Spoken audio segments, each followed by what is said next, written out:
तो अपन residence and scope of total income में इलस्ट्रेशंस और प्रैक्टिकल क्वेश्चन से समझ लेते हैं। इलस्ट्रेशन 1 से स्टार्ट करते हैं। इसमें मैं रीडिंग नहीं लगाऊंगा, बस ऊपर का प्रैक्टिकल ओवरव्यू बता देता हूँ कि कैसे ये चीज़ें सॉल्व होगी। करेक्ट है। अब इलस्ट्रेशन 1 में दे रखा है कि मिस्टर आनंद नाम का एक बंदा है, ठीक है, इंडियन सिटीज़न है और crew member of Indian ship है। अब ये इंडियन शिप कहाँ से कहाँ तक एलिजिबल वॉयज कर रही है, तो वो चेन्नई के पोर्ट से निकल के सिंगापुर के पोर्ट तक और फिर सिंगापुर के पोर्ट से लेके चेन्नई के पोर्ट तक वापस आती है। एलिजिबल वॉयज ऐसे कंटिन्यूस जर्नी होती है इसकी। करेक्ट है। अब इसमें mister Anand crew member of Indian ship था, ठीक है, तो उन्होंने कंटिन्यूस डिस्चार्ज सर्टिफिकेट में कब साइन इन किया, 6 जून 2023 को गिवन है, ठीक है, और कब साइन ऑफ किया, 9 दिसंबर 2023 को साइन ऑफ किया, ठीक है।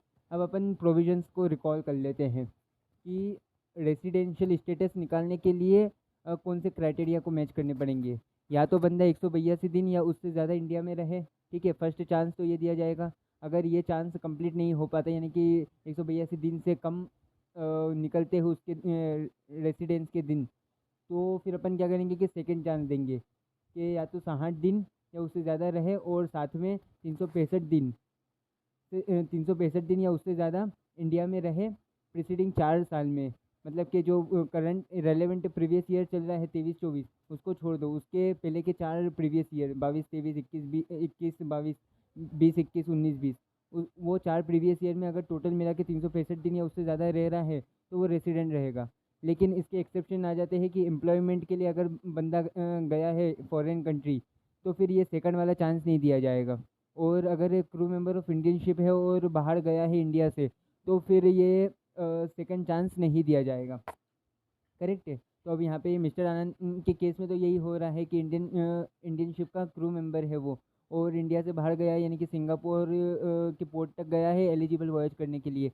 तो फिर अपन ये सेकंड वाला चांस नहीं देंगे, बस अपन ये देखेंगे कि 182 दिन या उससे ज़्यादा इंडिया में रहा है क्या मिस्टर आनंद। अगर नहीं रहा है तो फिर अपन उसको नॉन रेसिडेंट बता देंगे। अब अपन डेज कैलकुलेट करने पे आ जाते हैं। तो इसमें जो साइन इन और साइन ऑफ का डेट दिया गया है, इसको अपन पहले इंक्लूड करेंगे कैलकुलेशन ऑफ डेज के वो कितने दिन के लिए इंडिया से बाहर रहा। तो सबसे पहले जून के महीने से अपन स्टार्ट कर लेते हैं कि जून का महीना। अब जून के महीने में 6 तारीख को इंक्लूड करेंगे, ठीक है। तो 6 तारीख से लेकर 30 तारीख तक दिन हो जाते हैं 25 दिन। फिर उसके बाद अपन दिसंबर का महीना कैलकुलेट करते हैं, ये 9 तारीख को अपन इंक्लूड करेंगे तो 9 दिन। तो अब 25 दिन प्लस 9 दिन, और फिर हम बाकी के जो बीच के जुलाई के 31, अगस्त के 31, सितंबर के 30 और अक्टूबर के 31 और नवंबर के 30, इसको मिला के 187 दिन हो रहे हैं। और मिस्टर सॉरी, ये प्रीवियस ईयर 23-24 में फरवरी आता है 29 दिन का, ठीक है। तो ये 366 दिन हो जाएगा पूरा टोटल साल के दिन। तो 366 दिन में से 187 दिन अपन काटेंगे। 187 दिन कहाँ से आया कि वही जो कितने दिन वो बाहर रहा था इंडिया से, उसको अपन ने पूरा टोटल किया उसके डेज को, और 187 दिन निकला वो। तो 366 दिन में से 187 दिन अपन काटेंगे। अब आ रहा है अपने पास 179 दिन। तो 179 दिन के लिए वो इंडिया में रहा, मतलब कि वो नॉन रेसिडेंट है, क्योंकि 182 दिन से 179 दिन कम है, तो इसलिए वो नॉन रेसिडेंट है। करेक्ट है। अब इलस्ट्रेशन नंबर 2 को अपन कंप्लीट कर लेते हैं। Brett Lee Australian cricket player India में आते रहते हैं, और पास्ट 10 फाइनेंशियल ईयर से वो इंडिया में आ रहे हैं हर फाइनेंशियल ईयर में 100 दिन के लिए, ठीक है। तो अपने को ए में दे रखा है कि उनका रेसिडेंशियल स्टेटस निकालो। अब रेसिडेंशियल स्टेटस में क्या निकालेंगे कि ब्रेटली रेसिडेंट है या नॉट रेसिडेंट। और अगर रेसिडेंट है तो क्या वो रेसिडेंट एंड ऑर्डिनरीली रेसिडेंट है या resident but not ordinarily resident है फॉर प्रीवियस ईयर 23-24 और असेसमेंट ईयर 2024-25, ठीक है। तो सबसे पहले तो अपन रेसिडेंशियल स्टेटस निकाल लेते हैं, फिर उसके बाद बी और सी को अपन कंप्लीट करेंगे। अब इसमें ब्रेटली जो है 100 दिन के लिए आ रहे हैं, मतलब कि जो फर्स्ट वाला क्राइटेरिया है 182 दिन वाला, वो तो ब्रेटली फॉलो नहीं कर पा रहे हैं, ठीक है। तो अपन सेकंड चांस देंगे ब्रेटली को। अब ब्रेटली फॉरेन सिटीज़न है और इंडिया को विजिट करते हैं, और वो 3 कंडीशन जो एक्सेप्शन वाली आ जाती है, वो तो ब्रेटली पर अप्लाई नहीं होती। क्यों? क्योंकि ब्रेटली इंडिपेंडेंटली इंडिया में आके सर्विस प्रोवाइड कर रहे हैं, ना कि एम्प्लॉयमेंट के लिए इंडिया में आते हैं, ठीक है, ना वो crew member of Indian ship है। और ना वो कोई इंडियन सिटीज़न है कि जो इंडिया छोड़ के गए थे बाहर इंडिया को, और ऑस्ट्रेलिया में रहने लग गए। वो तो ऑलरेडी फॉरेन सिटीज़न है जो इंडिया में आ रहे हैं। तो जो तीनों एक्सेप्शन है वो ब्रेटली पर अप्लाई नहीं होते हैं। तो अपन सेकंड वाला चांस देंगे ब्रेटली को। अब सेकंड वाले चांस में दे रखा है कि 60 दिन या उससे ज़्यादा रहे और 365 दिन या उससे ज़्यादा प्रीसीडिंग 4 प्रीवियस ईयर में रहे। ठीक है, यानी कि रेलेवेंट प्रीवियस ईयर 23-24 को छोड़ दो, बाकी उसके पहले के 4 प्रीवियस ईयर में 365 दिन या उससे ज़्यादा रहे। तो अपन 4 प्रीवियस ईयर के जोड़ लेते हैं, 4 इंटू 100 इज इक्वल टू 400 दिन। तो मतलब इजीली ये 365 दिन के ऊपर चले गए, और प्रीवियस ईयर 23-24 में तो ब्रेटली आए ही थे 100 दिन के लिए। तो मतलब सेकंड वाला चांस उन्होंने पूरा फॉलो किया है, तो इसलिए ब्रेटली रेसिडेंट है। अब रेसिडेंट है तो अपन निकालेंगे कि रेसिडेंट ऑर्डिनरीली रेसिडेंट है या resident but not ordinarily resident है। तो उसके लिए अपन चेक करेंगे दो कंडीशंस को। एक के यानी कि दोनों कंडीशन सेटिस्फाई होनी चाहिए। अब उसमें फर्स्ट कंडीशन ये है कि ब्रेटली को 730 दिन या उससे ज़्यादा इंडिया में रहना पड़ेगा प्रीसीडिंग प्रीवियस ईयर, यानी कि 7 प्रीवियस ईयर्स में। मतलब प्रीवियस ईयर 23-24 छोड़ दो, उसके पहले के 7 प्रीवियस ईयर में 730 दिन या उससे ज़्यादा रहना पड़ेगा इंडिया में। या फिर अब दूसरी कंडीशन क्या मिलानी पड़ेगी ब्रेटली को कि प्रीवियस ईयर 23-24 को छोड़ दो, उसके पहले के जो 10 प्रीवियस ईयर्स है उसमें से किसी 2 प्रीवियस ईयर में ब्रेटली को रेसिडेंट कहलाना पड़ेगा इंडिया का। ठीक है, तो अपन एक जनरल तौर पे 21-22 और 22-23 ही पकड़ लेते हैं, यानी कि क्लोजेस्ट ईयर्स है। तो प्रीवियस ईयर 21-22 और प्रीवियस ईयर 22-23 ही पकड़ लेते हैं। क्या उसके लिए 2 प्रीवियस ईयर के लिए ब्रेटली इंडियन रेसिडेंट कहला रहे हैं। तो प्रीवियस ईयर 21-22 में देखते हैं कि 60 दिन या उससे ज़्यादा रही है वो इंडिया में, और उसके preceding previous year 4 preceding previous year में 400 दिन रहे, मतलब 365 दिन से ज़्यादा। और सेम केस 22-23 के लिए भी रहा है। तो मतलब 2 प्रीसीडिंग प्रीवियस ईयर यानी कि 2 प्रीवियस ईयर्स में 10 प्रीवियस ईयर में से 2 प्रीवियस ईयर में वो रेसिडेंट है इंडिया के। ठीक है, अब जो पहली वाली कंडीशन है कि 730 दिन या उससे ज़्यादा रहना चाहिए 7 प्रीसीडिंग प्रीवियस ईयर में। तो 7 साल का अपन जोड़ लेते हैं, 7 इंटू 100 इज इक्वल टू 700, मतलब हर साल 100 दिन रह रहे हैं ना। तो 7 साल का इंटू 100 इज इक्वल टू 700 दिन। मतलब कि सेकंड वाली सॉरी फर्स्ट वाली कंडीशन वो फॉलो नहीं कर पा रहे हैं। अब रूल क्या है कि दोनों कंडीशन फॉलो करना चाहिए रेसिडेंट एंड ऑर्डिनरीली रेसिडेंट कहलाने के लिए। अब उसमें से एक कंडीशन पास हो गए और दूसरी कंडीशन में फेल हो गए, तो इसलिए वो resident but not ordinarily resident कहलाएंगे ब्रेटली। ठीक है, तो अपन ने ब्रेटली का तो रेसिडेंशियल स्टेटस निकाल लिया। अब सेकंड केस आता है बी और सी में। अपन देख लेते हैं कि क्या इन्होंने क्वेश्चन दे रखा है। तो बी में ये दे रखा है कि श्रीनाथ अगर ब्रेटली की जगह होता, जो कि श्रीनाथ इंडियन सिटीज़न है इस केस में, और इंडियन सिटीज़न होने के बावजूद वो इंडिया से बाहर जाके रह रहा है ऑस्ट्रेलिया में, और ऑस्ट्रेलियन क्रिकेट टीम को ज्वाइन किया है और ऑस्ट्रेलिया में ही अब अपना रेसिडेंस बना लिया है। अब ऑस्ट्रेलिया में रेसिडेंस बनाने के बाद वो ब्रेटली की तरह प्रीवियस 10 फाइनेंशियल ईयर से इंडिया में 100 दिन के लिए हर फाइनेंशियल ईयर में आता है श्रीनाथ। तो क्या उसका रेसिडेंशियल स्टेटस ब्रेटली की तरह सेम होगा। तो वो डिटरमाइन करने के लिए अपन वापस से प्रोविजंस को रिकॉल कर लेते हैं कि 182 दिन या उससे ज़्यादा इंडिया में रहना चाहिए। अगर उससे कम रहते हैं तो सेकेंड चांस दिया जाएगा। सेकेंड चांस 60 दिन और 365 दिन वाला वो किस पे अप्लाई नहीं होगा कि एम्प्लॉयमेंट के जो एम्प्लॉयमेंट के लिए इंडिया से बाहर जाए उस पर अप्लाई नहीं होगा। जो सेकेंड ये है कि जो as a crew member of Indian ship India से बाहर जाए उस पर अप्लाई नहीं होगा।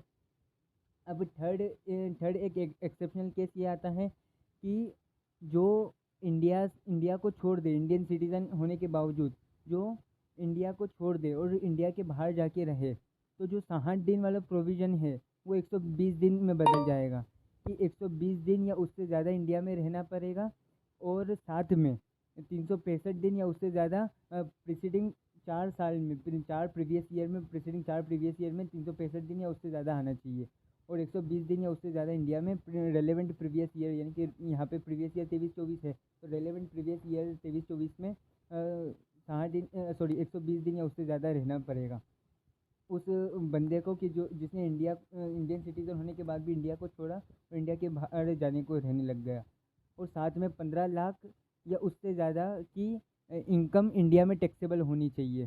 ठीक है, जो कि अपन उसको समझ ही चुके स्कोप ऑफ टोटल इनकम में, पार्ट सेकंड में मैंने बता ही दिया था। तो 15 लाख या उसके उससे ऊपर उसकी इनकम इंडिया में टैक्सेबल होनी चाहिए। अगर ये सारे क्राइटेरिया मिल जाते हैं तभी जाके वो बंदा इंडिया में रेसिडेंट कहलाएगा, अदरवाइज़ नॉन रेसिडेंट कहलाएगा। अब श्रीनाथ के केस में अब वो 100 दिन के लिए आ रहा है, हर फाइनेंशियल ईयर 100 दिन के लिए आ रहा है, 120 दिन के लिए तो आ नहीं रहा है। तो 100 दिन के लिए आ रहा है मतलब 120 दिन से तो वो कम ही है, इसलिए श्रीनाथ नॉन रेसिडेंट कहलाया जाएगा। ठीक है। अब थर्ड सी में ये दे रखा है कि अरे भाई हमने तो बोल दिया कि चलो 120 दिन के लिए वो इंडिया में आ रहा है श्रीनाथ, तो फिर हम ये बोलेंगे कि क्या उसकी इंडिया में इनकम 15 लाख से ज़्यादा टैक्सेबल है। अगर 15 लाख से ज़्यादा टैक्सेबल है तो फिर वो इंडियन रेसिडेंट है, और अगर 15 लाख से कम है तो फिर वो नॉन रेसिडेंट है। करेक्ट है। अब थर्ड वाले इलस्ट्रेशन में ये दे रखा है कि मिस्टर बी नाम का एक बंदा है, कैनेडियन सिटीज़न है। ठीक है। तो अब इंडिया आता है वो, और अब यहाँ पे 5 प्रीवियस ईयर का दे रखा है अपने को, 5 प्रीवियस ईयर में वो कितने कितने दिन के लिए आया। ठीक है। और रेलेवेंट प्रीवियस ईयर अभी यहाँ पे कौन सा है, यानी कि किस प्रीवियस ईयर के लिए निकालना है अपने को, 23-24 के लिए अपने को रेसिडेंशियल स्टेटस निकालना है। ठीक है। तो 19, 20, 20, 21, 21, 22, 22, 23 और 23-24 का दे रखा है 55 दिन, 60 दिन, 90 दिन, 150 दिन और 70 दिन। 70 दिन कब कि प्रीवियस ईयर 2023-24 में वो इंडिया में रहा था। ठीक है। अब कैनेडियन सिटीज़न है और इंडिया में आके रह रहा है वो, तो सबसे पहले तो उस पर फर्स्ट कंडीशन लगाएंगे 182 दिन या उससे ज़्यादा रह रहा है क्या प्रीवियस या 23-24 में, तो नहीं रह रहा है, 70 दिन के लिए रह रहा है, तो फिर सेकंड चांस देंगे। अब सेकंड चांस देने के लिए वो एक्सेप्शनल केस में तो आता नहीं है, ना एम्प्लॉयमेंट के लिए आता है, ना as a crew member of Indian ship आता है, और ना इंडियन सिटीज़न है कि जो बाहर जाके रह रहा है, वो तो फॉरेन सिटीज़न है ऑलरेडी। तो ये तीनों एक्सेप्शनल केस तो आ नहीं रहे हैं। तो अपन सीधा सीधा देखेंगे कि 60 दिन या उससे ज़्यादा इंडिया में रहा है क्या प्रीवियस ईयर 23-24 में, तो हाँ, प्रीवियस ईयर 23-24 में 60 दिन या उससे ज़्यादा रहा है। अब देखेंगे कि प्रीसीडिंग जो 4 प्रीवियस ईयर है, रेलेवेंट प्रीवियस ईयर 23-24 को छोड़ दो, 22-23 को निकालो, 21-22 को निकालो, 20-21 को निकालो, 19-20 को निकालो। इन प्रीसीडिंग 4 प्रीवियस ईयर्स में क्या टोटल 365 दिन आ रहे हैं, तो 55 दिन, 60 दिन, 90 दिन और 150 दिन का कैलकुलेशन करके 355 दिन आ रहे हैं, मतलब कि 365 दिन से कम है। तो इसलिए यानी कि सेकंड वाली कंडीशन इसने ना फर्स्ट वाली कंडीशन इसने फॉलो की, ना सेकंड वाली कंडीशन पास की। ठीक है। तो ये नॉन रेसिडेंट कहलाएगा। करेक्ट है। Mister B Canadian citizen India में नॉन रेसिडेंट कहलाएगा। करेक्ट है। अब इलस्ट्रेशन नंबर 4 को अपन समझ लेते हैं। इसमें एच का केस आ जाता है। अब इसमें बोला गया है कि जो एच का कंट्रोल है, जो मैनेजमेंट है, वो ऑस्ट्रेलिया से कंट्रोल हो रहा है। ठीक है। और वहाँ से ये सारे ट्रांजेक्शन्स हो रहे हैं, ऑस्ट्रेलिया में ही सारी चीज़ें कंट्रोल हो रही है, और जो मेन बिजनेस डिसीजंस है वो भी ऑस्ट्रेलिया में ही लिए जा रहे हैं। ठीक है। तो एच का रेसिडेंशियल स्टेटस निकालो। अब उसके साथ उन्होंने बोला है कर्ता का, कि कर्ता मिस्टर ई नाम का बंदा है जो कि कर्ता है एच का। ठीक है। तो वो भी 15 साल से इंडिया से बाहर था, इंडिया में ही पैदा हुआ था लेकिन इंडिया से बाहर था। ठीक है। 15 साल से इंडिया से बाहर था, और फिर ये रेलेवेंट प्रीवियस ईयर 23-24 में बस वो इंडिया में आया था 1 अप्रैल से लेके दिसंबर तक। ठीक है। तो अपन चेक करेंगे मिस्टर ई का भी रेसिडेंशियल स्टेटस। तो 1 अप्रैल 2023 से 1 दिसंबर 2023 तक ये इंडिया में आया था। करेक्ट है। तो सबसे पहले तो एच का रेसिडेंशियल स्टेटस निकाल लेते हैं, प्रोविजंस को रिकॉल कर लेते हैं कि अगर कंट्रोल एंड मैनेजमेंट अगर इंडिया में है होल्ली या पार्शली, तो फिर एच का रेसिडेंशियल स्टेटस रेसिडेंट हो जाएगा। लेकिन अगर control and management होल्ली outside India है, तो फिर एच का रेसिडेंशियल स्टेटस हो जाएगा नॉन रेसिडेंट। अब यहाँ पे तो ऑस्ट्रेलिया में ही है पूरा कंट्रोल, तो फिर एच का रेसिडेंशियल स्टेटस हो जाएगा नॉन रेसिडेंट। करेक्ट है। अब अब बात आ जाती है कर्ता पे, यानी कि मिस्टर ई पे। तो मिस्टर ई 15 साल से इंडिया से बाहर, इंडिया का बंदा है, इंडियन सिटीज़न है, बॉर्न इन इंडिया है, लेकिन गया कहाँ वो ऑस्ट्रेलिया में रहने को, यानी कि बाहर रह रहा है, ऑस्ट्रेलिया में रह रहा है 15 साल से। ठीक है। तो अब दो क्राइटेरिया चेक करेंगे। पहला क्राइटेरिया तो ये रहेगा कि 182 दिन या उससे ज़्यादा इंडिया में रहा है। ठीक है। फिर उसके साथ अगर वो फुलफ़िल नहीं होता है तो फिर दूसरा वाला क्राइटेरिया चेक करेंगे। तो पहले चेक कर लेते हैं कि यानी कि 1 अप्रैल से लेके 1 दिसंबर तक कितने दिन हो रहे हैं। तो अप्रैल के 30, मई के 31, जून के 30, जुलाई के 31 और अगस्त के 31, सितंबर के 30, अक्टूबर के 31 और नवंबर के 30, ऐसे मिला के ठीक है। तो नवंबर तक हो रहा है इसमें 244 दिन। अब 1 दिसंबर को वो यहाँ से निकला है तो वो 1 दिसंबर का एक दिन भी जोड़ लेंगे, 245 दिन। ठीक है, तो मतलब ये 182 दिन या उससे ज़्यादा ही है। तो मिस्टर ई का रेसिडेंशियल स्टेटस प्रीवियस ईयर 23-24 के लिए वो रेसिडेंट कहलाएगा। अब आगे और देख लेते हैं कि वो रेसिडेंट एंड ऑर्डिनरीली रेसिडेंट कहलाएगा या resident but not ordinarily resident कहलाएगा। ठीक है, तो उसको चेक करने के लिए अपन कैसे डिटरमाइन करेंगे कि प्रीवियस 7 साल में प्रीवियस ईयर्स में क्या वो 730 दिन या उससे ज़्यादा इंडिया में रहा है। और साथ में एक और कंडीशन मिला रहा है कि नहीं, कि प्रीवियस ईयर में से कोई 2 प्रीवियस ईयर में वो रेसिडेंट कहलाया जा रहा है कि नहीं इंडिया में। तो ना वो 700 दिन की क्योंकि 15 साल से बाहर था वो, तो ना वो 700 दिन की कंडीशन मैच कर रहा है और एज 15 साल से बाहर था वो, तो ना वो 2 प्रीवियस ईयर में इंडिया में रहने की कंडीशन मैच कर रहा है। तो अब दोनों कंडीशन मैच नहीं कर पा रहा है तो वो resident but not ordinarily resident कहलाएगा। करेक्ट है। अब ये वाले इलस्ट्रेशन में अपने को 5 केसेस दे रखे हैं और बताना है अपने को कि ये इंडिया में टैक्सेबल रहेगी कि नहीं income as per their residential status. ROR, RNOR और NR तीनों के केस में अपने को निकालना है। ठीक है, मिस्टर अनिरुद्ध के नाम से। ठीक है, और प्रीवियस ईयर 23-24 के लिए और असेसमेंट ईयर 24-25 के लिए। ठीक है, तो डायरेक्ट अपन सॉल्यूशन पे आ जाते हैं। अब देखो अपन यहाँ पे जैसे अपन ने पार्ट 1 में समझा था ना, उसी सेंस में अपन बात करते हैं। इनकम रिसीव्ड और deem to received in India, income accrue arise और deem to accrue arise in India, और इनकम अक्रूअराइज और डीम टू अक्रूअराइज और अराइज आउटसाइड इंडिया। ठीक है, उसी सेंस में अपन बात करते हैं सारे 5 केसेस में। तो फर्स्ट केस ये दे रखा है कि short term capital gains on sale of shares of an Indian company received in Germany. ठीक है, अब ये शेयर कहाँ का एसेट है, इंडिया का एसेट है। इंडियन कंपनी में अपन शेयर होल्डिंग कर रहे थे, तो एसेट और सोर्स कहाँ का है, इंडिया का है। तो अब वहाँ से अगर कोई भी इनकम जनरेट होती है तो वो इनकम डीम टू अक्रू और अराइज इन इंडिया रहेगी। करेक्ट है। तो अब जो भी इनकम डीम टू अक्रू और अराइज इन इंडिया रहती है तो उसके लिए ROR को भी टैक्स भरना पड़ता है, RNOR को भी टैक्स भरना पड़ता है और NR को भी टैक्स भरना पड़ता है इंडिया में ही।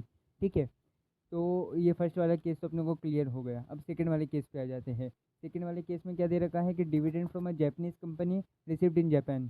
ठीक है, तो अब जैपनीज कंपनी है मतलब कि इंडिया के बाहर कंपनी, इंडिया के बाहर का सोर्स है और जापान में ही रिसीव हुआ।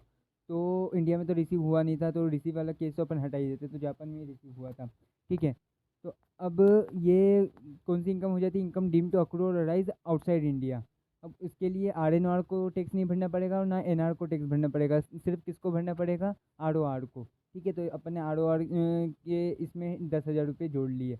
अब थर्ड वाला आ जाता है rent from property in London deposited in a bank in London.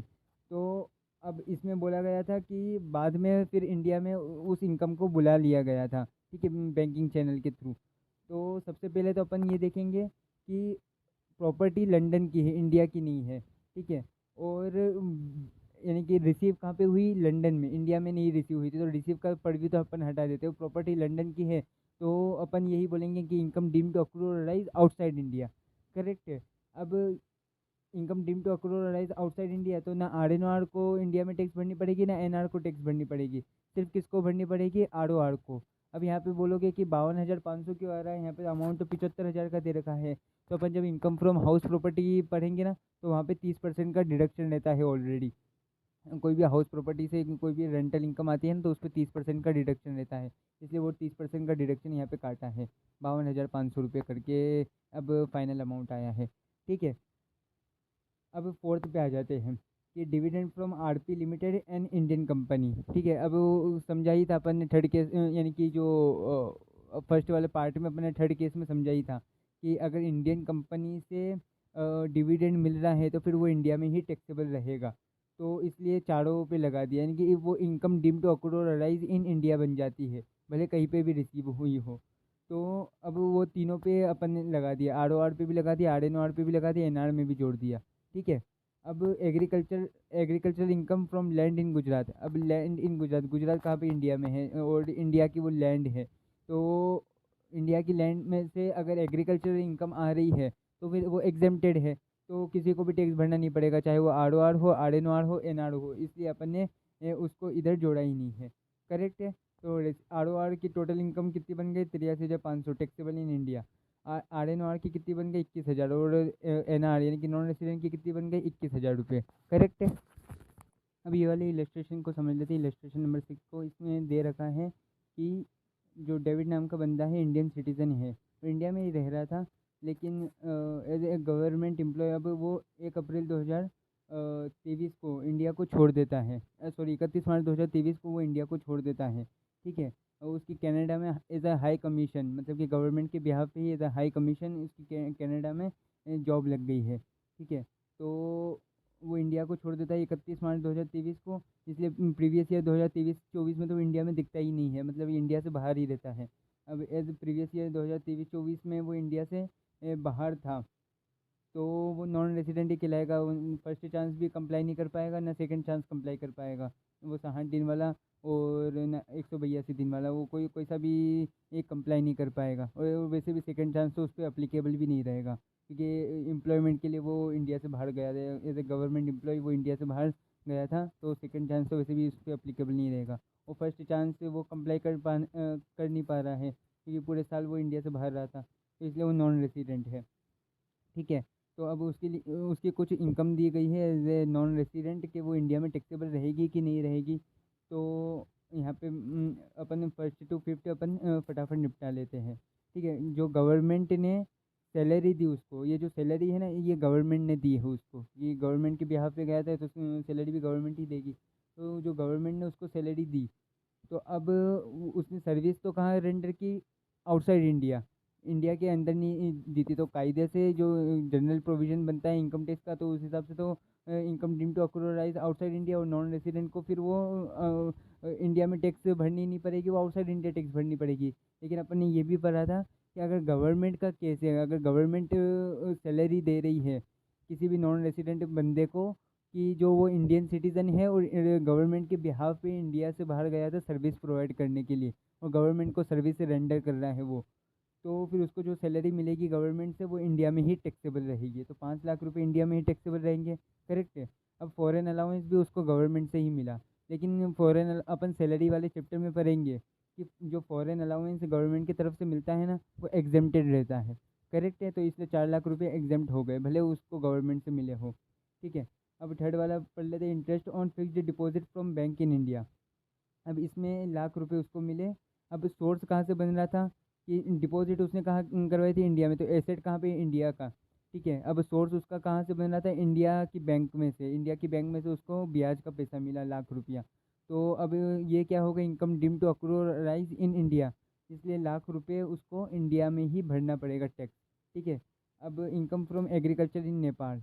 ठीक है। तो नेपाल, नेपाल में से उसको पैसे मिले, यानी कि लैंड कहाँ की है? नेपाल की है, वहाँ पे एग्रीकल्चर एक्टिविटी चल रही थी, तो उसको वहाँ से इनकम मिली, तो income dream to अक्रूराइज outside India हो जाती है, और बंदा है नॉन रेसिडेंट। ठीक है। तो 2 लाख रुपए उसको इंडिया में टैक्सेबल नहीं रहेगी, फिर वो उसको नेपाल में ही रहेगी। और इनकम फ्रॉम हाउस प्रॉपर्टी इन नेपाल, तो हाउस प्रॉपर्टी भी उसकी नेपाल में ही है, तो ये भी income dream to अक्रूराइज outside India हो जाती है। तो बंदा नॉन रेसिडेंट है, इसलिए उसको इंडिया में टैक्सेबल नहीं रहेगी 2.5 लाख रुपए, उसको नेपाल में ही रहेगा। ठीक है। तो कौन सी इनकम उसको इंडिया में टैक्सेबल है? एक सैलरी वाली 5 लाख रुपए वाली, और एक इंटरेस्ट ऑन फिक्स्ड डिपॉजिट वाली लाख रुपए वाली। टोटल इनकम उसको 6 लाख रुपए इंडिया में टैक्सेबल है। करेक्ट है। अब अपन इलस्ट्रेशन नंबर 7 को निपटा लेते हैं। इसमें पहले तो जो स्टेक होल्डर्स हैं उनका स्टेटस समझ लेते हैं। एक विविथा है, मिस विविथा करके, तो इनका रेसिडेंशियल स्टेटस नहीं बताया गया है, रेसिडेंट है या नॉट रेसिडेंट है या आर है। ठीक है। दूसरा स्टेक होल्डर है कुलाशेखर, इनका बताया गया है ये नॉन रेसिडेंट है। ठीक है। कोलंबो में प्रैक्टिस करते हैं, मैनेजमेंट कंसल्टेंट है। ठीक है। अब मैनेजमेंट कंसल्टेंसी भी इंडिपेंडेंटली दे रहे, प्रैक्टिसिंग मैनेजमेंट कंसल्टेंट है। ठीक है। एम्प्लॉयमेंट की कैपेसिटी में नहीं है। तो जो प्रैक्टिसिंग मैनेजमेंट कंसल्टेंट है उनका फीस फॉर टेक्निकल सर्विसेज के अंदर चार्जेबल रहेगा। ठीक है। तो फीस फॉर टेक्निकल सर्विसेज में कंडीशन आ जाती है कि अगर नॉन नॉन रेसिडेंट बंदा पे कर रहा है अमाउंट को, नॉन रेसिडेंट बंदा पे कर रहा है मतलब नॉन रेसिडेंट बंदे ने सर्विसेज यूटिलाइज़ की और नॉन रेसिडेंट बंदा पे कर रहा है अमाउंट को, तो शर्त ये है कि अगर नॉन नॉन रेसिडेंट बंदा इंडिया में वो सर्विसेज को यूटिलाइज़ करता है, जो भी उसने टेक्निकल सर्विसेज ली या मैनेजमेंट सर्विसेज ली, मैनेजमेंट कंसल्टेंसी सर्विसेज, वो इंडिया में यूटिलाइज़ करता है, इंडिया के बिजनेस और प्रोफेशन के लिए यूटिलाइज़ करता है, तो फिर वो इंडिया में ही टैक्सेबल रहेगी। अगर वो इंडिया के बिजनेस और प्रोफेशन के लिए यूज़ नहीं करता है और कोई कुछ अदर पर्पज़ के लिए यूज़ करता है, तो फिर वो इंडिया में टैक्सेबल नहीं रहेगी। अब विविधा का मैं स्टेटस अज्यूम करके चल रहा हूँ कि ये नॉन रेसिडेंट बंदी है, ठीक है। अगर अपन आर एन ओ आर के स्टेटस से भी चले ना, यानी resident but not ordinarily resident, या आर ओ आर के स्टेटस से भी चले, तो भी आंसर तो सेम ही आना है, क्योंकि यहाँ पे दे रखा है कि सेलोनीज कोलैबोरेशन, यानी कि एक बिजनेस सेटअप के पर्पज़ के लिए ही इन्होंने इस अमाउंट को यूज़ किया था, ठीक है। यहाँ पे एक प्रोजेक्ट चल रहा था और वो सेलोनीज कोलैबोरेशन के रिगार्डिंग जो कि बिज़नेस सेटअप के लिए ही, यानी कि जो बिज़नेस सेटअप इंडिया में है उसके पर्पज़ के लिए ही इन्होंने यूज़ किया। तो अब आर ओ आर हो चाहे या आर एन ओ आर हो या एन आर हो, वो तीनों में आंसर सेम ही आना है कि इंडिया में ही टैक्सेबल रहेगी। तो जो 5,000 यूएस डॉलर जो कुलाशेखर को दिए ना, तो वो उससे जो सर्विसेज ली, वो और वो सर्विसेज को इंडिया में यूटिलाइज़ किया और इंडिया के बिजनेस और प्रोफेशन के पर्पज़ के लिए यूटिलाइज़ किया, तो वो इंडिया में ही टैक्सेबल रहेगी। करेक्ट है। तो 5,000 यूएस डॉलर को अपन कन्वर्ट कर देंगे इंडियन रुपीज़ में और इंडिया में उसको टैक्सेबल कर देंगे। करेक्ट है। अब ये 8 वाला इलस्ट्रेशन अपन कंप्लीट कर लेते हैं, ये थोड़ा भारी भरकम है, ठीक है। इसको कर लेना, 2-3 बार इसको कर लेना सॉल्व, तो सारे कंसेप्ट क्लियर हो जाएंगे, मतलब रेसिडेंशियल स्टेटस के तो सारे कंसेप्ट यहाँ से ही क्लियर हो जाएंगे। करेक्ट है। तो अपन इसको कर लेते हैं, डायरेक्ट सोल्यूशन पे आ जाते हैं।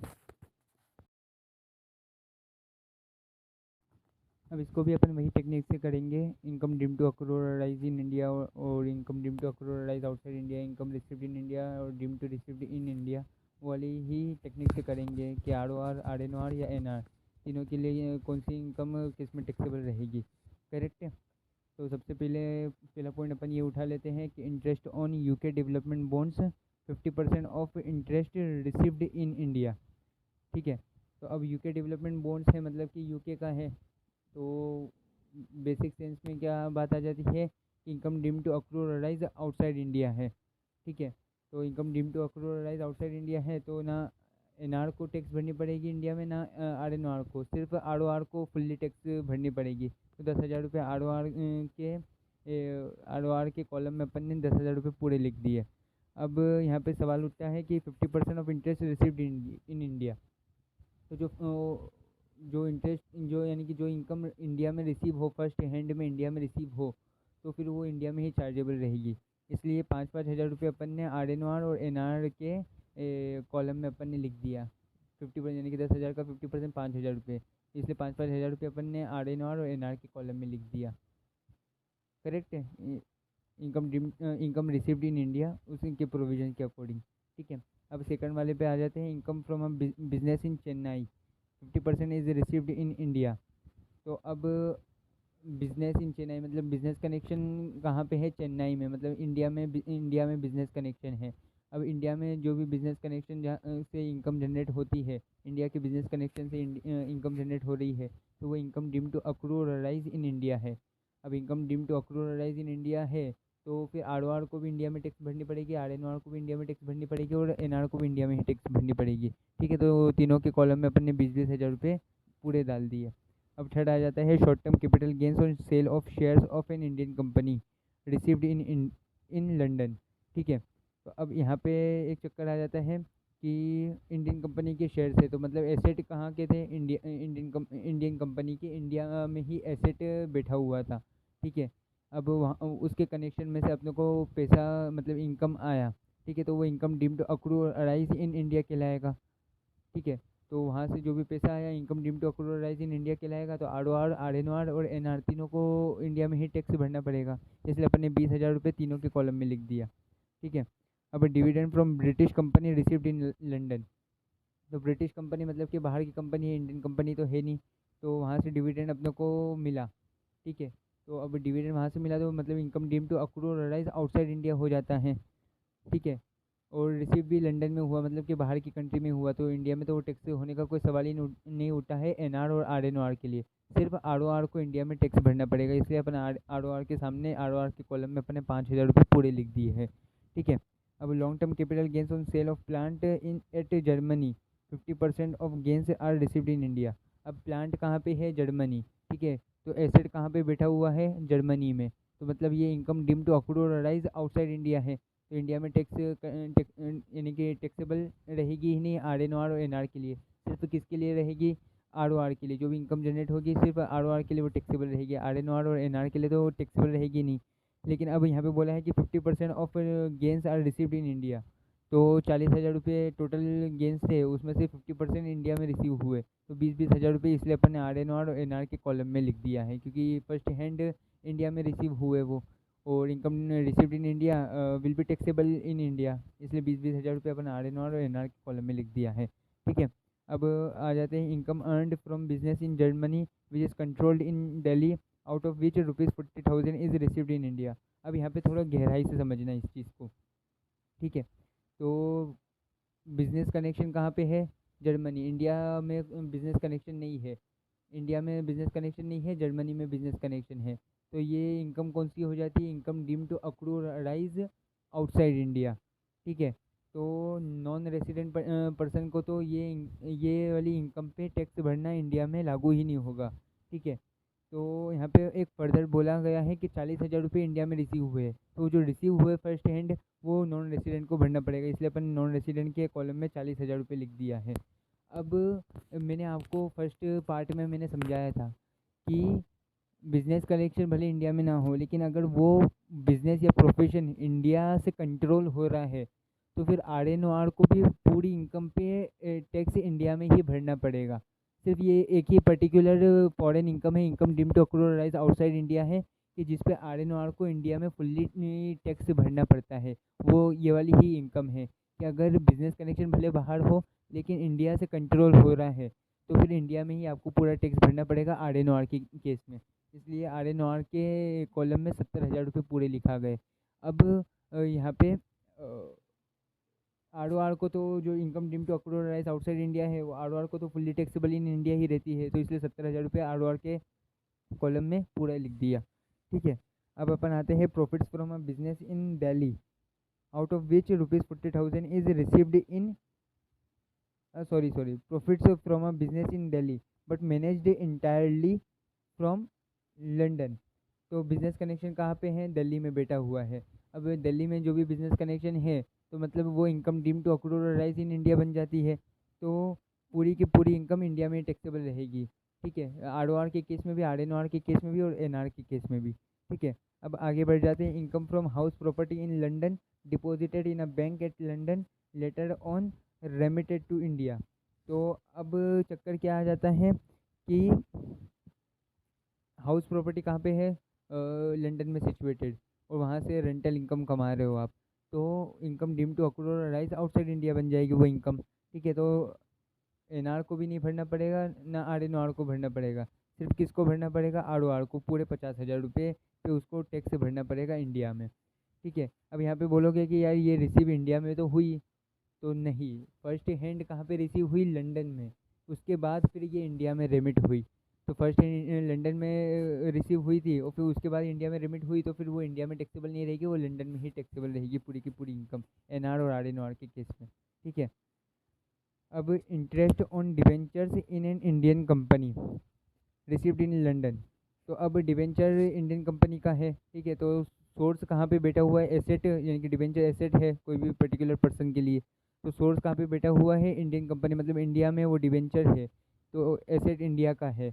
अब वहाँ से आप ब्याज कमा रहे हो तो वो income deem to accrue or arise in India की कैटेगरी में आ जाता है। फिर आरओआर, आरएनओआर और एनआर तीनों को पूरा tax fully taxable in India रहेगा, 12,000 ठीक है।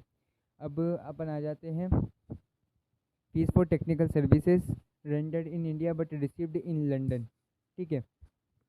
तो जो भी टेक्निकल अपन ने एक जनरल तौर पे अपन समझ लेते हैं कि जो fees for technical services render हुई इंडिया यानी कि यूटिलाइज हुई इन इंडिया। ठीक है, मतलब कि इंडिया के बिजनेस और प्रोफेशन के पर्पज़ के लिए वो यूटिलाइज हुई, तो फिर वो चाहे वो आर ओ आर को रिसीव हुई हो या आर एन ओ आर को रिसीव हुई हो या एन आर को रिसीव हुई हो, वो पे करने वाला भी कोई भी हो, गवर्नमेंट हो या रेसिडेंट बंदा हो या नॉन रेसिडेंट बंदा हो, कोई भी पे कर रहा हो, किसी को भी रिसीव हुई हो, अगर इंडिया के बिजनेस और प्रोफेशन में वो सर्विसेज यूटिलाइज हुई है, वहाँ के लिए रेंडर हुई है, तो फिर वो इंडिया में ही टैक्सेबल रहेगी। करेक्ट है। अब अपन आ जाते हैं profits from a business in Mumbai managed from London. ठीक है, तो बिजनेस कनेक्शन कहाँ पे है? इंडिया में है, भले मैनेज लंदन से हो रहा है, लेकिन बिजनेस कनेक्शन कहाँ पे है? इंडिया में। तो इनकम डीम टू अकर और राइज इन इंडिया कहलाएगी, है ना। तो 26,000 रुपये तीनों के केस में, R O R, R N O R और एन आर, तीनों के केस में 26,000 रुपये इंडिया में ही टैक्सेबल रहेंगे। करेक्ट है। Income from property situated in Nepal and received there. ठीक है, तो ना रिसीव हुई इंडिया में और ना इंडिया में वो प्रॉपर्टी सिचुएटेड थी। कहाँ पे सिचुएटेड थी? नेपाल में। तो एन आर और आर एन आर को तो इस इनकम पे टैक्स भरने का कोई सवाल ही नहीं उठता है। सिर्फ कि आर ओ आर को income deem to accrue or arise outside India पे टैक्स भरना पड़ेगा, मतलब 16,000 रुपये पे, कि जो प्रॉपर्टी सिचुएटेड इन नेपाल और वहाँ के वहाँ के उससे यानी कि वहाँ के सोर्स से उसको इनकम रिसीव हुई, तो आर ओ आर को income deem to accrue or arise outside India पे 16,000 रुपये पे टैक्स भरना पड़ेगा। करेक्ट है। अब past foreign untaxed income brought to India the tax taxable हो जाना चाहिए, तो वो प्रीवियस ईयर से उसको टैक्स भरेंगे। प्रीवियस ईयर 23-24 आर हो या एन आर हो, तीनों के केस में इस पर कोई भी तरह का इफेक्ट नहीं जाएगा। इनकम कमाई थी तब के केस में अपन देखेंगे उसको। ठीक है। अब अपन आ जाते हैं income from agricultural land in Nepal receive there and then brought to India. तो नेपाल में लैंड थी, वहाँ से एग्रीकल्चर, अब जो एग्रीकल्चरल इनकम अपन कमा रहे हैं, अगर वो इंडिया के लैंड से कमा रहे हैं तभी वो एग्जेम्प्टेड है। बाहर के किसी लैंड से कमा रहे हैं, मतलब बाहर की कंट्री के लैंड से एग्रीकल्चर इनकम आ रही है, तो फिर वो एग्जेम्प्टेड नहीं रहेगी, वो टैक्सेबल रहेगी। पहले तो ये बात ध्यान में रख लो। अब नेपाल में लैंड थी और नेपाल में ही वो रिसीव हुई और वहाँ से एग्रीकल्चर इनकम कमाई, तो मतलब income deem to accrue or arise outside India हो जाती है।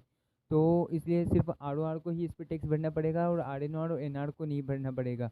अब वो बोल रहे हो कि received in Nepal then brought to India, तो अब इंडिया में आई तो इसको टैक्स तो भरना पड़ेगा? नहीं भरना पड़ेगा भाई, क्योंकि फर्स्ट हैंड नेपाल में रिसीव हुई, उसके बाद सेकंड हैंड इंडिया में रिसीव हुई, इसलिए आर एन आर और एन आर तो बच जाते हैं, बस आर ओ आर को इस पर टैक्स भरना पड़ेगा।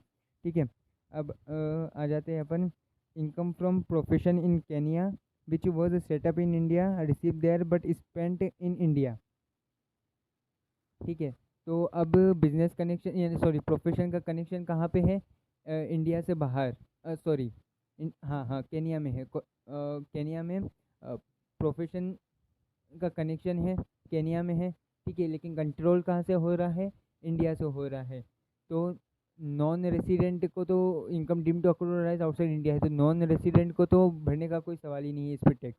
लेकिन आर एन ओ आर को टैक्स भरना पड़ेगा इस पर, क्योंकि अपन ने बोल ही रखा है कि बस ये एक ही ये पर्टिकुलर फॉरेन इनकम है, income deem to accrue or outside India है, कि जिसपे नॉन रेसिडेंट बंदे को टैक्स इंडिया में भरना पड़ेगा, क्योंकि कंट्रोल इंडिया से हो रहा है, भले प्रोफेशन या बिजनेस का कनेक्शन आउटसाइड इंडिया हो। ठीक है, लेकिन इंडिया से कंट्रोल हो रहा है तो इंडिया में ही भरना पड़ेगा, इसलिए 5,000 रुपये आर एन आर और आर ओ आर के कॉलम में अपन ने लिख दिया। ठीक है। अब gift received on the occasion of the wedding. अब अमाउंट गिफ्ट का क्या है? 20,000 रुपये, तो 50,000 तक की छूट है। अपन आगे पढ़ेंगे जब अपन हेडिंग्स पे आ जाएंगे, हेड्स ऑफ इनकम पे, तो उसमें अपन पढ़ेंगे कि छूट कहाँ तक की अपने को दी गई है गिफ्ट में। तो अभी तो इतना ध्यान रख लो कि अगर 50,000 के नीचे तक गिफ्ट दे रहे हैं, कोई भी व्यक्ति दे रहा है, R O R, R N R या एन आर, और किसी को भी दे रहा है, तो वो टैक्सेबल नहीं रहेगी इनकम टैक्स में। 50,000 के ऊपर अगर 50,000 का 51,000 भी हो जाता है तो फिर वो फुल्ली टैक्सेबल रहेगी, लेकिन उसके 50,000 के अंडर जो जा रहा है तो वो टैक्सेबल नहीं रहेगी, वो एग्जेम्प्टेड रहेगी। इसलिए तीनों में ये टैक्सेबल नहीं है। अब यहाँ पे समझना, interest on savings bank deposit in state bank of India. अब एसबीआई में डिपॉजिट है, बैंक डिपॉजिट है। ठीक है, यानी कि सोर्स कहाँ का बैठ जाता है? इंडिया का बैठ जाता है। ठीक है, वहाँ से ब्याज कमा रहे हैं 12,000 12,000 12,000। ठीक है, तो ये income deem to accrue or arise in India बन जाता है। अब 12,000 तीनों के लिए टैक्सेबल रहेगा, R O R, R N R और एन आर, तीनों के लिए इंडिया में ही टैक्सेबल रहेगा। करेक्ट है। अब आ जाते हैं income from a business in Russia controlled in Russia. तो बिजनेस कनेक्शन कहाँ पे है? रशिया में। और कंट्रोल कहाँ से हो रहा है? रशिया से हो रहा है। तो ये income deem to अक्रूराइज outside India है। अब नॉन रेसिडेंट को तो इस पर टैक्स भरने का कोई सवाल ही नहीं उठता है, आर एन आर को भी नहीं उठता है, क्योंकि कंट्रोल कहाँ से हो रहा है? रशिया से हो रहा है, इंडिया से नहीं हो रहा है।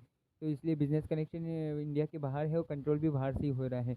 इसलिए income deem to अक्रूराइज outside India है, जिसपे सिर्फ आर ओ आर को ही टैक्स भरना पड़ेगा, आर एन आर और एन आर को टैक्स नहीं भरना पड़ेगा इस पर। अब dividend from Reliance Petroleum Limited in Indian company. अब इंडियन कंपनी से अगर डिविडेंड जा रहा है तो फिर income deem to अक्रूराइज in India बन जाती है। तो R O R, R N R और एन आर तीनों को टैक्स इंडिया में ही भरना पड़ेगा। अब agriculture income from a land in Rajasthan. अब राजस्थान के लैंड से, मतलब इंडिया के लैंड से एग्रीकल्चर इनकम आपने कमाई तो वो एग्जेम्प्टेड हो जाती है, फुल्ली एग्जेम्प्टेड। किसके केस में? R O R, R N R और एन आर तीनों के केस में फुल्ली एग्जेम्प्टेड हो जाती है, इसलिए उस पर टैक्स भरना नहीं आएगा। अब यहाँ पे आखिरी में डिडक्शन दे रखा है कि interest on savings bank account subject to a maximum of ₹10,000। तो बोल रखा है कि अगर सेविंग अकाउंट में से अगर आपको 10,000 रुपये तक का ब्याज आप कमा रहे हो तो वो फुल्ली एग्जेम्प्टेड हो जाता है। ठीक है, 10,000 के ऊपर अगर आप कमाते हो तो 10,000 तक का ही आपको एग्जेम्पशन मिलेगा, फिर उसके ऊपर जो भी कमाओगे उस पर टैक्स भरना पड़ेगा। इसलिए अपन ने 10,000 रुपये काट दिए, क्योंकि 10,000 रुपये अपने को एग्जेम्प्ट कर दिए गए थे। 12,000 रुपये, अपन ने 12,000 रुपये का ब्याज कमाया था SBI के बैंक डिपॉजिट में से, तो इसलिए 12,000 में से 10,000 रुपये अपन ने काट दिए। 10,000 रुपये तक की अपने को एग्जेम्पशन मिल रखी है, जैसे अपन ने 10,000 रुपये काट दिए और 2,000 रुपये अपने को टैक्स भरना पड़ेगा। ठीक है, तो ऐसे करके 3,42,000 आर ओ आर के केस में आ गया, फिर 2,08,000 आर एन आर के केस में आ गया और 1,73,000 एन आर के केस में आ गया। ठीक है। अब मिस्टर राम इंडियन सिटीज़न है, अपने प्रैक्टिकल क्वेश्चन आंसर्स पे आ जाते हैं। मिस्टर राम इंडियन सिटीज़न है कि जिन्होंने 22 सितंबर 2023 को इंडिया को छोड़ा।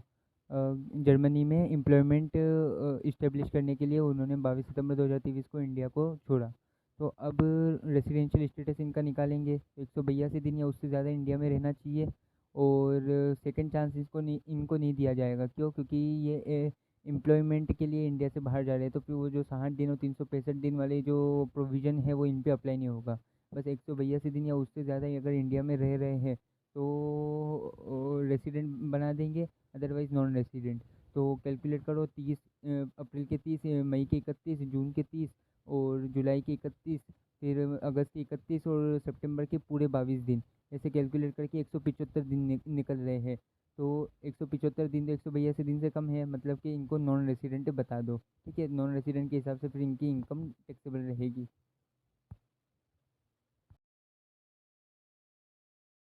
अब मिस्टर डे है, वो यूएस में रहते हैं। ठीक है, तो 1990 1990 से वो इंडिया को विज़िट कर रहे हैं 30 दिन के लिए। हर हर साल 30 दिन के लिए वो इंडिया को विज़िट कर रहे हैं। अब हुआ क्या कि 1 अप्रैल 2022 से उन्होंने परमानेंट सेटलमेंट इंडिया में ही बिठा लिया, है ना। अब यानी कि प्रीवियस ईयर 2022-23 और प्रीवियस ईयर 2023-24 वो फुल्ली इंडिया में ही रहे थे। ठीक है, और अपने को असेसमेंट ईयर 2024-25 के लिए इनका रेसिडेंशियल स्टेटस निकालना है। मतलब previous year, basically previous year 2023-24 के लिए अपने को इनका रेसिडेंशियल स्टेटस निकालना है।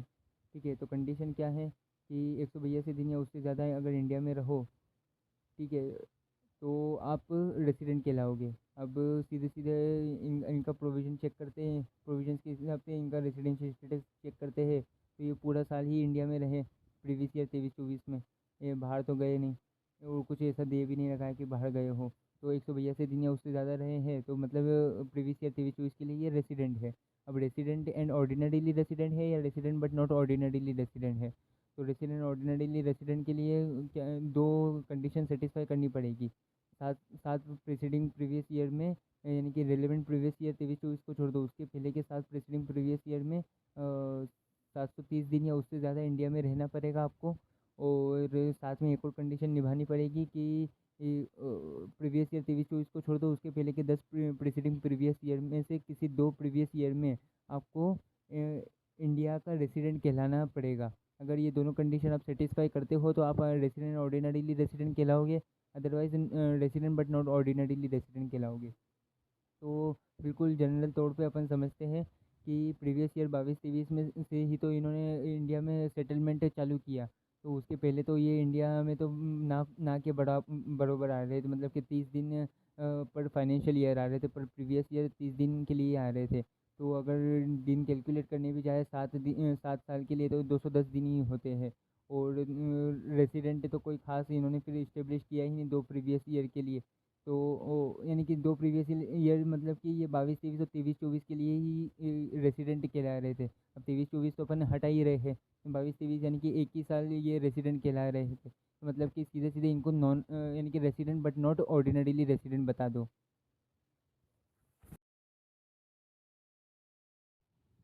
अब ये वाले क्वेश्चन में, थर्ड वाले क्वेश्चन में अपने को दो नाम दिए गए हैं, रमेश और सुरेश। रमेश कनाडा में सेटल हो चुके हैं 1996 से। ठीक है, तो ये नॉन रेसिडेंट है, ये इंडिया में तो आते रहते नहीं है, तो नॉन रेसिडेंट ही है। और सुरेश सेटल हो चुके हैं दिल्ली में। ठीक है, तो ये रेसिडेंट बंदा है। अब नॉन रेसिडेंट और रेसिडेंट दोनों के लिए अपने को इनकी टैक्सेबिलिटी निकालनी है कि जो इनकम इन्होंने कमाई है, जो 10 इनकम इन्होंने इनकी दे रखी है, सॉरी, नो नो इनकम दे रखी है। एक तो आखिरी में खर्चा दे रखा है लाइफ इंश्योरेंस प्रीमियम, तो नो इनकम जो दे रखी है वो टैक्सेबल इन इंडिया है या टैक्सेबल आउटसाइड इंडिया है। निकालते हैं, फर्स्ट से निकालते हैं interest on Canada development bonds. अब कनाडा डेवलपमेंट बॉन्ड्स से इंटरेस्ट आ रहा है, मतलब कि कनाडा डेवलपमेंट बॉन्ड्स कनाडा का है। तो सीधे सीधे अपन यही बोलेंगे कि income dream to accrue arise outside India है। तो जो रमेश है उनके लिए तो ये टैक्सेबल नहीं रहेगी इन इंडिया, लेकिन सुरेश के लिए टैक्सेबल रहेगी पूरी के पूरी 40,000। अब यहाँ पे आगे बोला गया है कि 50% of interest received in India. तो जो इनकम रिसीव हो जाए इंडिया में फर्स्ट हैंड पे, तो फिर वो इंडिया में ही टैक्सेबल रहेगी। तो 35,000 का 50% अपन निकाल लो तो 17,500 होते हैं। तो 17,500 इंडिया में टैक्सेबल रहेंगे रमेश के। ठीक है। Dividend from British company received in London. अब ब्रिटिश कंपनी से डिविडेंड रिसीव हो रहा है, मतलब कि income deem to accrue or arise outside India है, और लंदन में रिसीव हो रहा है, तो मतलब इंडिया में भी रिसीव नहीं हुआ। तो रमेश के केस में वो इंडिया में टैक्सेबल नहीं रहेगा, लेकिन सुरेश के केस में क्योंकि जो रेसिडेंट है, रेसिडेंट, मैं तो यही सोच के चल रहा हूँ कि सुरेश रेसिडेंट ऑर्डिनरीली रेसिडेंट है, तो पूरा का पूरा 20,000 रुपये उनका इंडिया में ही टैक्सेबल रहेगा। करेक्ट है। अब उसके बाद profits from business in Nagpur but manage directly from London. अब नागपुर तो इंडिया में है और बिजनेस कनेक्शन इंडिया में है। अब भले मैनेज लंदन से हो रहा है, लेकिन बिजनेस कनेक्शन कहाँ पे है आपका, इंडिया से। ठीक है, तो income deem to accrue or arise in India. अब ये income deem to accrue or arise in India है, तो भले एनआर हो या आरओआर हो, दोनों के केस में इंडिया में ही टैक्सेबल रहेगी इनकम। तो ₹1,00,000 और 1,40,000 इंडिया में ही टैक्सेबल रहेगी। करेक्ट है। अब उसके बाद आ जाते हैं अपन short term capital gain on sale of shares of an Indian company received in India. अब शेयर्स कहाँ का एसेट है, इंडिया का एसेट है। इंडियन कंपनी का शेयर है, तो मतलब इंडिया का एसेट है ना। तो इंडिया से आप कमा रहे हो, यानी कि वहाँ से इनकम आपको रिसीव हुई, इंडिया के शेयर से, इंडिया के सोर्स से आपको इनकम रिसीव हुई। तो income deem to accrue or arise in India है। तो अब income deem to accrue or arise in India है, तो भले आर हो या एनआर हो, उन दोनों के केस में इंडिया में ही वो इनकम टैक्सेबल रहेगी। तो 60,000 और 90,000 रुपये अपन इंडिया में ही टैक्सेबल रखेंगे। फिर income from a business in Chennai. तो बिजनेस कनेक्शन कहाँ पे है, चेन्नई में। ठीक है, तो income deem to accrue or arise in India हो जाता है। तो अब एनआर हो या आर हो, दोनों के केस में इंडिया में ही टैक्सेबल रहेगी वो। तो रमेश और सुरेश के केस में 80,000 और 70,000 इंडिया में ही टैक्सेबल रहेगी। करेक्ट है। Fees for technical services rendered in India but received in Canada.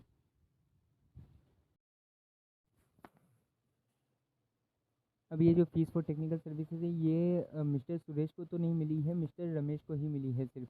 ठीक है, मिस्टर रमेश को मिली है जो कि इन्होंने सर्विसेज रेंडर की इंडिया में, है ना। भले वो उनको कनाडा में रिसीव हुई, लेकिन इंडिया में इन्होंने सर्विसेज रेंडर की, तो ये इनकम क्या बन जाती है, income deem to accrue or arise in India. ठीक है, तो ₹1,00,000 फिर मिस्टर रमेश को इंडिया में ही भरने को आएंगे। करेक्ट है। अब उसके बाद अपन आ जाते हैं interest on saving bank deposit in UCO bank Delhi. तो बैंक डिपॉजिट कहाँ पे बैठा हुआ है, सोर्स कहाँ पे बैठा हुआ है आपका, इंडिया में। ठीक है, तो दोनों को मतलब 7,000 रुपये 12,000 रुपये, मतलब मिस्टर रमेश और मिस्टर सुरेश दोनों को इंडिया में ही टैक्स भरना आएगा। ठीक है। अब agriculture income from a land situated in Andhra Pradesh, Andhra Pradesh India में है। ठीक है, लैंड इंडिया की है, तो वहाँ से अगर एग्रीकल्चर इनकम कमा रहे हो तो वो एग्जेम्प्टेड रहेगी।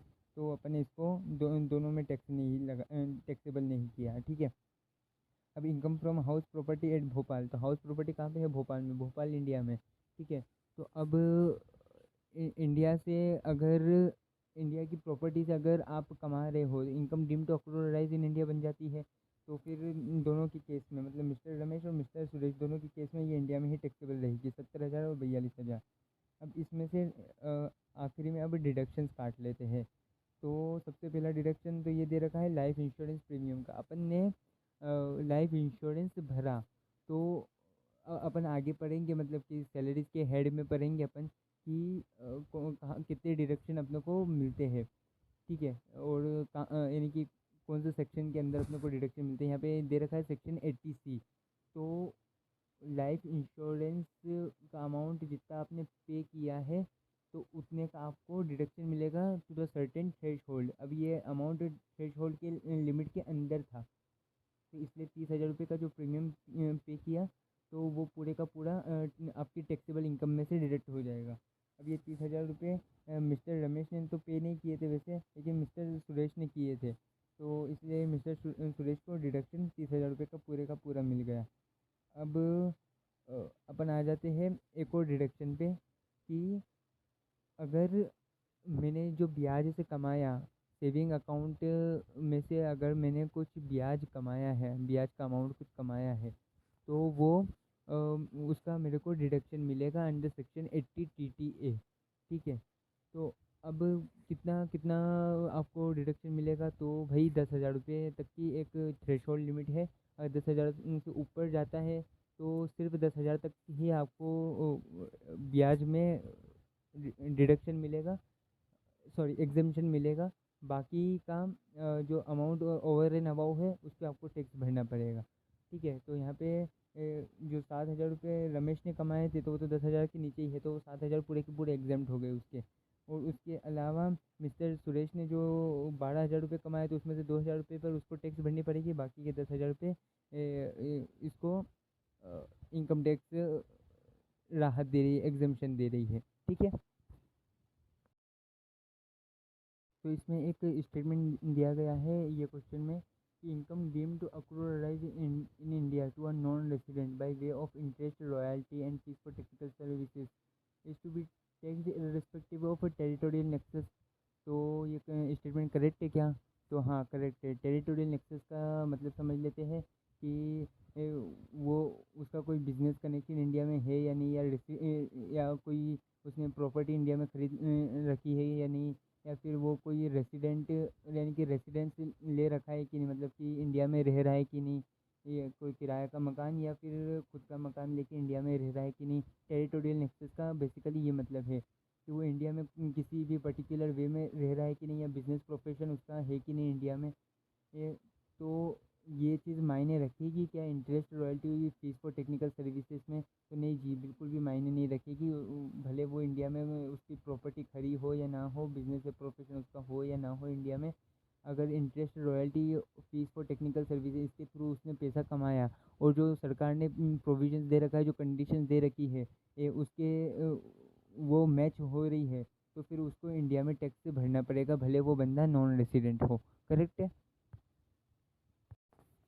अब फिफ्थ वाले क्वेश्चन में 5 केस दे रखे हैं, तो उसमें से अपनों को समझना है कि ये इनकम इंडिया में टैक्सेबल रहेगी या नहीं रहेगी, और अगर रहेगी तो कितने एक्सटेंट तक रहेगी। करेक्ट है। अब यहाँ पे बोला गया है कि salary payable by central government to mister John a citizen of India. तो मिस्टर जॉन जो है वो इंडियन सिटीज़न है, उनको 7 लाख रुपए की सैलरी मिली गवर्नमेंट से, पूरे साल भर में 7 लाख रुपए की सैलरी मिली। सर्विसेज जो जो सर्विसेज उन्होंने इंडिया के बाहर रेंडर की, ठीक है, इंडिया के अंदर नहीं की थी, इंडिया के बाहर रेंडर की, लेकिन किसको की? सेंट्रल गवर्नमेंट को की, और उसके बदले में सेंट्रल गवर्नमेंट ने मिस्टर जॉन जो इंडियन सिटीज़न है उनको 7 लाख रुपए की सैलरी दी। तो अपन ने पढ़ रखा है कि अगर गवर्नमेंट इंडियन सिटीज़न को सैलरी दे जो कि सर्विसेज रेंडर्ड आउटसाइड इंडिया है और गवर्नमेंट को वो सर्विसेज रेंडर्ड हुई हो, तो वो इंडिया में ही टैक्सेबल रहेगी। इसलिए 7 लाख रुपए पूरे के पूरे इंडिया में टैक्सेबल रहेंगे। अब अपन सैलरी वाले चैप्टर में पढ़ेंगे कि 50,000 रुपये का स्टैंडर्ड डिडक्शन मिलता है। ठीक है, यानी कि सैलरी पे 50,000 रुपये का जो फाइनल सैलरी अपनी जो पूरी कंप्लीट होके बाहर निकलती है ना, उसमें से 50,000 रुपये का डिडक्शन काटना पड़ता है। तो इसलिए 50,000 रुपये का यहाँ पे डिडक्शन कटा हुआ है। तो 7 लाख में से 50,000 रुपये कट गए तो 6.5 लाख रुपये पर टैक्स भरना पड़ेगा। ठीक है, अब सेकंड वाले पे आ जाते हैं। Interest on monies borrowed from outside India, यानी कि from outside India in the sense कि अब इतना ही समझ लो कि नॉन रेसिडेंट किसी नॉन रेसिडेंट बंदे से लोन लिया था। ठीक है, नॉन रेसिडेंट बंदे से लोन लिया था 5 लाख रुपए का। और किसने लिया कि नॉन रेसिडेंट बंदे ने ही लिया। अब नॉन रेसिडेंट बंदे ने लिया नॉन रेसिडेंट बंदे से और लोन लिया और फिर उसको ब्याज चुकाया।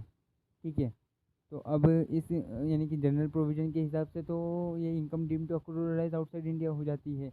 इसको फिर बाहर ही टैक्सेबल होना चाहिए। लेकिन अब अगर अपन क्वेश्चन को आगे एक्सटेंड करें तो यहाँ पे बोला गया है कि for the purpose of business in India, मतलब कि जो लोन का अमाउंट है उसको यूटिलाइज किस पर्पस के लिए किया, इंडिया में बिजनेस के पर्पस के लिए उसको यूटिलाइज किया। ठीक है, तो फिर जो ब्याज वो भरेगा वो इंडिया में टैक्सेबल रहेगा। नॉन रेसिडेंट के हैंड में जो ब्याज आएगा, जो रेसिपिएंट रहेगा, वो इंडिया में ही टैक्स भरेगा उसकी। करेक्ट है। फिर थर्ड वाला आ जाते हैं। पोस्ट ऑफिस सेविंग में से 19,000 रुपये एक 46 साल के बंदे को, मिस्टर राम को 19,000 रुपये मिले post office saving bank account में से। तो अब ये इंडिया में टैक्सेबल रहेगा क्योंकि सोर्स कहाँ पे बैठा हुआ है, इंडिया में ही बैठा हुआ है। तो ये इंडिया में ही टैक्सेबल रहेगा। अब यहाँ पे थोड़ा एक बताया गया है कि ये ऑप्शनल टैक्स रिजीम में भर रहा है, डिफ़ॉल्ट टैक्स रिजीम में नहीं भर रहा है। तो अपन चेक कर लेते डिडक्शन से क्या क्या अवेलेबल रहेंगे। वैसे तो अपन ये सारी चीज़ें अपन हेड के अंदर, यानी कि जो अपन हेड ऑफ इनकम पढ़ेंगे ना, वहाँ पे अपने को डिडक्शन अच्छे से क्लियर हो जाएंगे, ये कहाँ से कितने डिडक्शन मिल रहे हैं। लेकिन अभी बेसिक तौर पे अपन समझ लेते हैं कि अगर इसने ये ऑप्शनल टैक्स रिजीम में टैक्स भर रहा है तो इसको 19,000 रुपये पे क्या क्या डिडक्शन मिल जाएगा। तो एक तो उसको 3,500 रुपये का डिडक्शन मिल जाएगा क्योंकि post office saving bank account में इसका खाता खुला हुआ था। तो सरकार 3,500 रुपये का डिडक्शन तो वहाँ से दे देती है। फिर सरकार बोलती है कि अगर सेविंग अकाउंट आपने खोल रखा है तो उसका एडिशनल 10,000 रुपये और हम आपको राहत देंगे, मतलब एग्जेम्प्ट कर देंगे। तो 10,000 और 13,500 रुपये एग्जाम्ट हो गए। तो 19,000 में से 13,500 रुपये कट गए तो कितने बचे, 5,500 रुपये। तो 5,500 रुपये पे इसको मिस्टर राम को टैक्स भरनी पड़ेगी। करेक्ट है। अब फोर्थ वाले पे आ जाते हैं। इसमें बोला कि रॉयल्टी पे की किसने, रेसिडेंट ने। ठीक है, रेसिडेंट ने रॉयल्टी पे की किसको की, नॉन रेसिडेंट को। तो मतलब नॉन रेसिडेंट ने सर्विसेज रेंडर की होगी रेसिडेंट बंदे को। ठीक है, तो अब रेसिडेंट बंदे को जो सर्विसेज रेंडर्ड हुई उसने कहाँ पे उसको यूटिलाइज़ किया, बिजनेस कैरिड आउटसाइड इंडिया। ये जो इंडिया के बाहर जो बिज़नेस कैरी हो रहा है वहाँ पे उसने इस सर्विसेज को रेसिडेंट बंदे ने यूटिलाइज़ किया। तो अब सीधी सी बात है कि अगर बिज़नेस कैरिड आउटसाइड इंडिया उसके लिए आप यूज़ कर रहे हो, भले वो आप रेसिडेंट बंदे हो या नॉन रेसिडेंट बंदे हो या आर एन ओ आर हो, आप बिज़नेस क्रेडिट आउटसाइड इंडिया के लिए उस सर्विसेज को यूटिलाइज़ कर रहे हो जिसके लिए आप रॉयल्टी पे कर रहे हो। तो फिर रॉयल्टी जिसको मिली, नॉन रेसिडेंट बंदे को मिली या आर एन आर को मिली या आर ओ आर को मिली, वो इंडिया के बाहर ही टैक्सेबल रहेगी, इंडिया में टैक्सेबल नहीं रहेगी। करेक्ट है। तो यहाँ पे जो केस बन रहा है कि नॉन रेसिडेंट को रॉयल्टी मिली, किससे मिली, रेसिडेंट से, जिसने कि बिजनेस कैरिड आउटसाइड इंडिया उसके लिए यूटिलाइज़ किया। तो फिर नॉन रेसिडेंट को इंडिया में टैक्स भरना नहीं आएगा, फिर वो बाहर ही उसको टैक्स भरना आएगा। करेक्ट है। फिफ्थ में आ जाते हैं legal charges of ₹5,00,000 paid in Delhi to a lawyer of United Kingdom who visited India to represent a case in the Delhi High court.